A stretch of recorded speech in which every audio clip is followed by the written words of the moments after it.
Hello everyone, I am Dr. Divyani Redhu from PTE Simplified 360 Degree. Welcome back to the channel PTE Simplified 360 Degree, where we strive and aim to make your PTE dream a reality.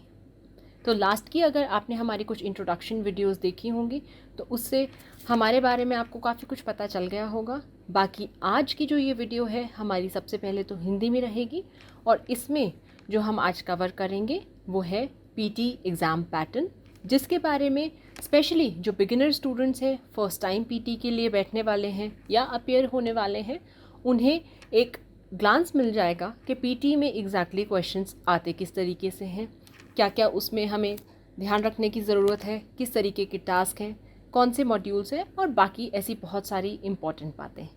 तो चलते हैं, video को start करते हैं आज की। और आपके कोई भी क्वेरीज़ या डाउट्स हो तो प्लीज़ कमेंट बॉक्स में उसे लिखने से बिल्कुल हिचकिचाइएगा नहीं। और अगर आपको लगता है हमारी वीडियो आपको पसंद आएगी या वो किसी को भी हेल्प करेगी तो उसे लाइक, शेयर और सब्सक्राइब भी ज़रूर कर दीजिएगा। So let's take it from the start now, we'll begin our presentation.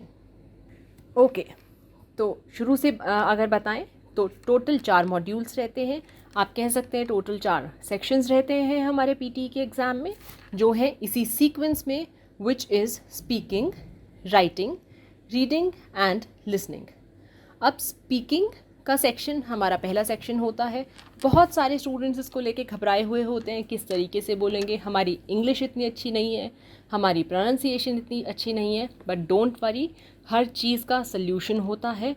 हर मुश्किल के बाद आपको रिज़ल्ट डेफिनेटली मिलेगा। सिर्फ चाहिए क्या, थोड़ा सा हार्ड वर्क और इक्वल अमाउंट में स्मार्ट वर्क। तो स्पीकिंग का पहला मॉड्यूल रहता है पेपर में। नेक्स्ट मॉड्यूल आपका आएगा राइटिंग का। Then the third module is of reading and last module जो रहता है वो हमारा लिसनिंग का रहता है। अब टोटल टाइम कितना है, अगर आप ये सोच रहे होंगे पीटी के एग्ज़ाम के लिए, तो टाइम है 2 घंटे, पूरे 2 घंटे या फिर अप्रॉक्सीमेटली 135 मिनट्स, जो आपको पियर्सन की ऑफिशियल वेबसाइट पे भी मेंशन मिल जाएगा, विच इज़ 135 मिनट्स। अब ये 135 क्यों है? क्योंकि किसी के क्वेश्चंस जल्दी हो सकते हैं। सपोज़ मैंने रीड अलाउड 25 सेकेंड में कर लिया, आप 35 सेकेंड ले रहे हैं, तो इसी तरीके से अलग अलग क्वेश्चंस के हिसाब से आपका टाइम एडजस्ट होता रहेगा। But as per the official PT website and the guidelines of the paper, जो ऑफिशियल टाइम है वो अप्रॉक्सीमेटली 135 मिनट्स का कहा जाता है। नेक्स्ट इज़, अब टास्क की बात कर लेते हैं। 4 मॉड्यूल्स तो हमने देख लिए, अब टास्क भी तो होंगे। हर मॉड्यूल के अपने कुछ स्पेसिफिक टास्क, या आप इनको क्वेश्चंस की तरह भी समझ सकते हैं। सबसे पहले स्पीकिंग में अगर बात करें तो स्पीकिंग में टोटल 5 टास्क हमारे पास होते हैं। स्पीकिंग सेक्शन सबसे पहला सेक्शन है। इसके लिए आपको अच्छे से कॉन्फिडेंट रहना है। जितने कॉन्फिडेंटली आप इस टास्क में या इस मॉड्यूल में परफॉर्म करेंगे, आगे के लिए उतना ही अच्छा हमारा मोमेंटम बन जाता है। Then comes the writing part, which has 2 task. इसके बारे में भी डिटेल में हर टास्क, हर मॉड्यूल के अलग अलग क्वेश्चंस के बारे में नेक्स्ट स्लाइड्स में हम डिस्कस करेंगे। तो यहाँ पे बेसिक एक इंट्रोडक्शन है। रीडिंग जो हमारा थर्ड मॉड्यूल है, बहुत सारे स्टूडेंट्स को सबसे डिफ़िकल्ट लगता है, क्योंकि ऐसा माना जाता है कि हमारी तो ग्रामर अच्छी नहीं है, हमें तो रीडिंग के रूल्स नहीं पता, इसमें तो कोई टेम्पलेट भी नहीं है, कैसे करेंगे। तो जैसे मैंने शुरुआत में बोला था, हर प्रॉब्लम का सल्यूशन है। What we just have to do is थोड़ा सा हार्ड वर्क एंड थोड़ा सा स्मार्ट वर्क। तो रीडिंग की अगर बात करें, there are a total of 5 task, मतलब 5 अलग तरीके के क्वेश्चंस आपको पेपर में अटेम्प्ट करने होंगे। लिसनिंग जो हमारा लास्ट मॉड्यूल है, उसमें टोटल हमारे पास 8 टास्क, मतलब 8 task, 8 different types of questions रहते हैं। जिसमें से अब सभी मॉड्यूल में मैं ये भी बता दूं, सारे क्वेश्चंस तो इम्पॉर्टेंट है नहीं, कुछ क्वेश्चंस को आपको अवॉइड करना होगा। अवॉइड एज इन छोड़ना नहीं है, पर प्रायोरिटाइज करना पड़ेगा। जो इम्पॉर्टेंट टास्क हैं, हाई वेटेज वाले टास्क हैं, उनमें डेफिनेटली हम ज़्यादा एफर्ट करेंगे, ज़्यादा टाइम लगाएंगे। जिन टास्क की मार्क्स की कंट्रीब्यूशन उतना ज़्यादा ओवरऑल स्कोर पे नहीं है, उस पर हम टाइम वेस्ट ज़्यादा नहीं करेंगे। अब जैसे मैंने बोला था, नेक्स्ट स्लाइड्स में आपको टास्क का डिस्क्रिप्शन मिलेगा। तो क्योंकि हमारा पहला सेक्शन स्पीकिंग मॉड्यूल रहता है या स्पीकिंग का सेक्शन रहता है, 5 जो टास्क हैं वो कौन कौन से हैं, आज सिर्फ हम एक बेसिक ग्लांस समझ रहे हैं पीटी का पैटर्न क्या है। इसके आगे आने वाली वीडियोस जो रहेंगी उसमें सारी चीज़ें आपको आराम से डिटेल में समझाई जाएंगी। So all you have to do is just stay connected with us. सबसे पहले हमारा होता है रीड अलाउड का टास्क, वेरी इंपॉर्टेंट टास्क, इसमें आपको अच्छे से मेहनत करनी है। देन रिपीट सेंटेंसेस, इसके बाद डिस्क्राइब इमेज, रीटेल लेक्चर और आंसर शॉर्ट क्वेश्चन। अब ये एक एक नहीं आते हैं, मल्टीपल क्वेश्चंस आते हैं। कितने क्वेश्चंस आते हैं, कैसे आते हैं, वो अभी मैं आपको बताती हूँ।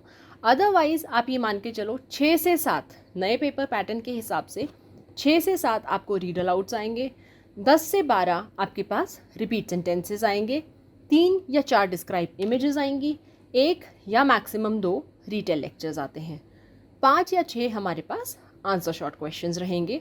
ये पांचों टास्क जो हैं ये कौन से मॉड्यूल में है, स्पीकिंग मॉड्यूल में। अब नेक्स्ट है राइटिंग का टास्क या राइटिंग के मॉड्यूल। टोटल सिर्फ 2 टास्क हैं पर मार्क्स तो हर मॉड्यूल के 90 हैं।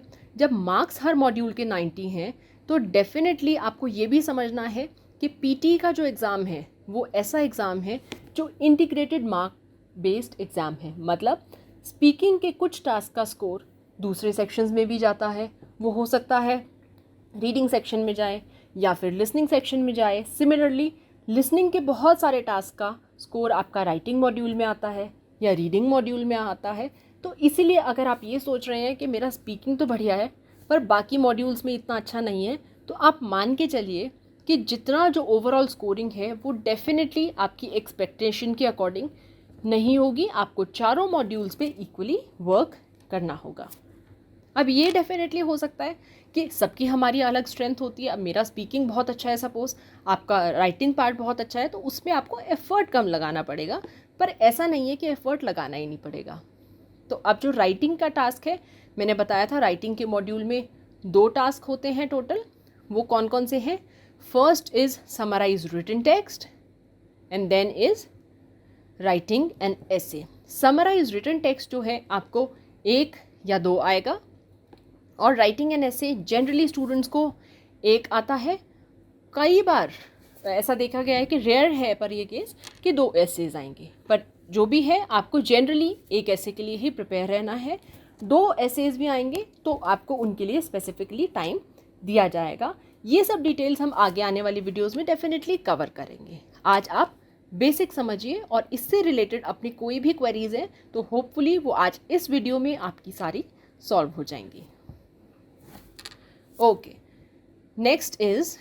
नेक्स्ट है हमारा रीडिंग का module which has 5 different task. अब ये जो 5 डिफरेंट टास्क हैं ये कौन से हैं?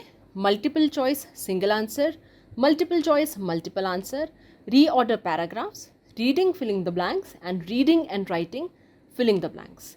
ये 5 अलग अलग तरीके के क्वेश्चंस हैं जिनके मल्टीपल क्वेश्चंस आपको वहाँ मिलेंगे। मतलब हो सकता है 1 या 2 आपको मल्टीपल चॉइस सिंगल आंसर आए, 1 या 2 ही आपको generally multiple choice multiple answer आते हैं। Reorder paragraphs, reading filling the blanks and writing filling the blanks.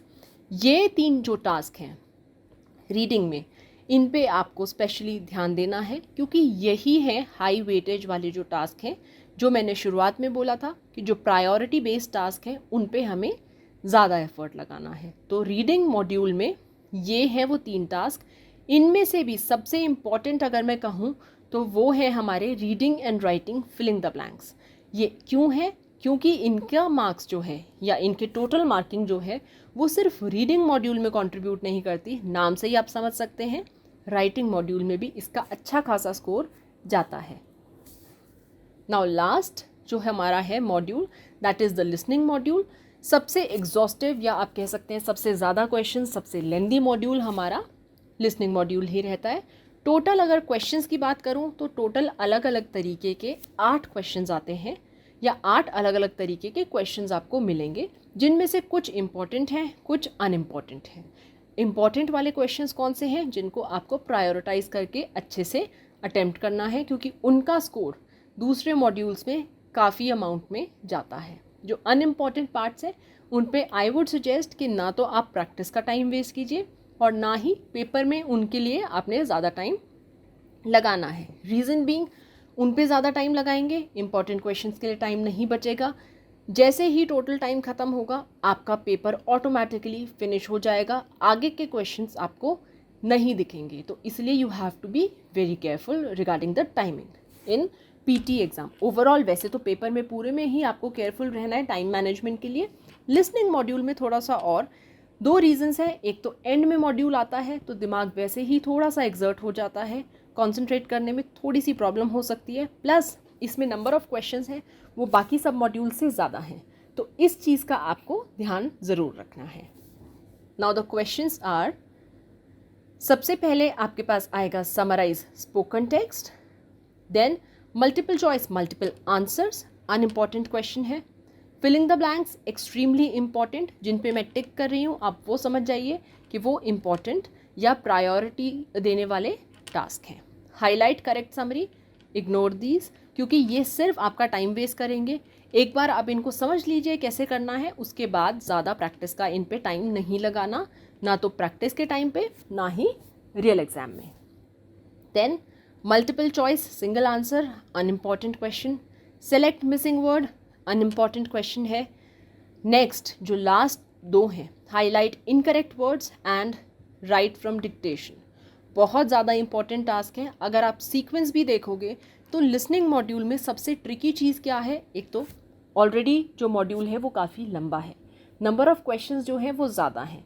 Second जो बात है जिसका आपको ध्यान रखना है कि इसमें क्या है, इम्पॉर्टेंट क्वेश्चंस और अनइम्पॉर्टेंट क्वेश्चंस का ऐसा कोई बाइफर्केशन नहीं है, या ऐसा नहीं है कि पहले सारे अनइम्पॉर्टेंट क्वेश्चंस आ जाएंगे फिर आपके इम्पॉर्टेंट क्वेश्चंस आएंगे। बेसिकली यहाँ पे बीच बीच में अनइम्पॉर्टेंट क्वेश्चंस आते हैं और बीच बीच में आपके इम्पॉर्टेंट क्वेश्चंस आएंगे। तो अगर आपको ये क्लियर है कि कौन से क्वेश्चंस वो हैं जो हाई वेटेज कैरी करते हैं, आप आराम से उनको अटेम्प्ट कर सकते हैं without losing out much on the time limit.